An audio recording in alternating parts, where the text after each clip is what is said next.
মই গৈ যে আপোনালোকক ক্ষমা বিচাৰিছিলোঁ বস্তু তেনেকৈ ক'লে বহা বজা হ'ব পাৰে আপোনালোকে মই প্ৰথমতে ক্ষমা মাগিছিলোঁ যাইছিল হওক আমাৰ এটা প্ৰতিটো দৰে আমি নাম লিপিবদ্ধ কৰিছোঁ আপোনালোকে এতিয়া দহগৰাকী তাৰ মই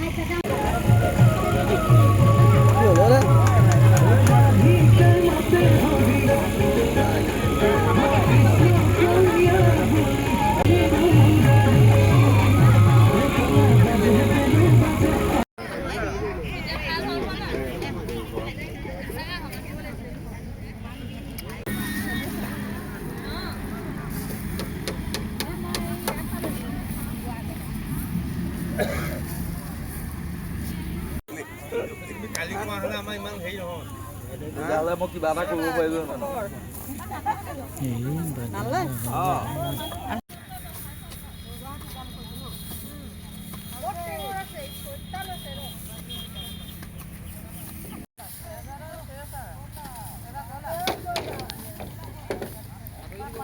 কৃষ্ণ 1 ফেব্ৰুৱাৰী তাৰিখে আৰু বাকীসকলে মহাপুৰুষ সংগত কৰে এই হল নামৰ অনিৰুদ্ধদেৱৰ অনাপদান অনুষ্ঠানৰ অৰ্থে আমি আমি এভাগী নামৰ অনুশীলন কৰিছোঁ আৰু আমি উক্ত দিনা অসমৰ বিভিন্ন ৩৬গৰাকীকৈ সত্ৰাধিকাৰ আমি আমন্ত্ৰণ কৰিছোঁ যোৰহাট স্থিত আমাৰ এভাগী সত্ৰৰ সত্ৰাধিকাৰ এজন প্ৰভুজনাক আমি আমাৰ এই বঁটা অনিৰুদ্ধদেৱৰ নামত প্ৰদান কৰা বঁটা আমি প্ৰদান কৰিবৰ কাৰণে প্ৰস্তুত কৰিছোঁ ৰাতিপুৱাই আমাৰ পতাকা উত্তোলনৰ কাৰ্যসূচী হ'ব তাৰ পাছতে আমাৰ ৫০০০গৰাকীজনী আমাৰ মহিলাৰে যাৰা আমাৰ দিহানামৰ ব্যৱস্থা ৰাখিছোঁ ৫০০গৰাকী আমি গায়ন বায়নৰ মৃদংগৰ যোগেদি আমি ব্যৱস্থা ৰাখিছোঁ তেতিয়া আমি আমাৰ অনুষ্ঠানত বিভিন্ন আমাৰ সত্ৰাধিকাৰৰ উপৰিও অসমৰ আমি আগশাৰী পণ্ডিত প্ৰবৰ আমাৰ মূল মিটিংখন উন্মোচন কৰিবৰ কাৰণে প্ৰভাত দাস ডাঙৰীয়াক আমি মাতিছোঁ নিতুমণি শইকীয়া আমাৰ নাৰায়ণপুৰৰে সুযোগ্য সন্তান এজন সত্যনিষ্ঠ সাংবাদিকক আমি ইয়াত উপস্থিত কৰি আমাৰ সমাজৰ অৰ্থে আমি বহু কথা আমি অৱগত কৰাৰ প্ৰচেষ্টা ৰাখিছোঁ তেনেকৈ আমি গোটেই আমাৰ উক্ত দিনৰ কাৰণে আমি প্ৰয়োজনীয় সকলো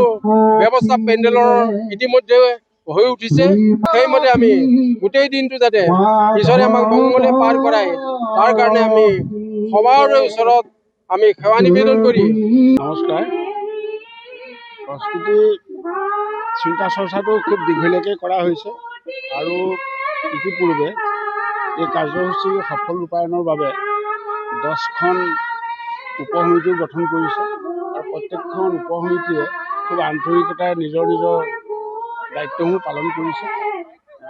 সময় যিহেতুকে সমাগত হৈছে আৰু শাখা সমিতিসমূহ খুব তৎপৰতাৰে কামখিনি কৰিছে আমি আশা কৰোঁ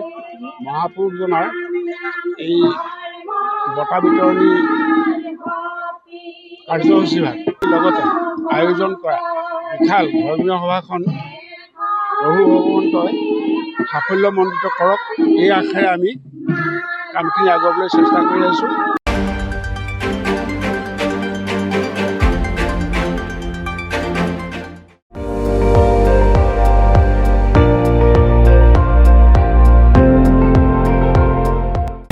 আপুনি চাই আছে ND24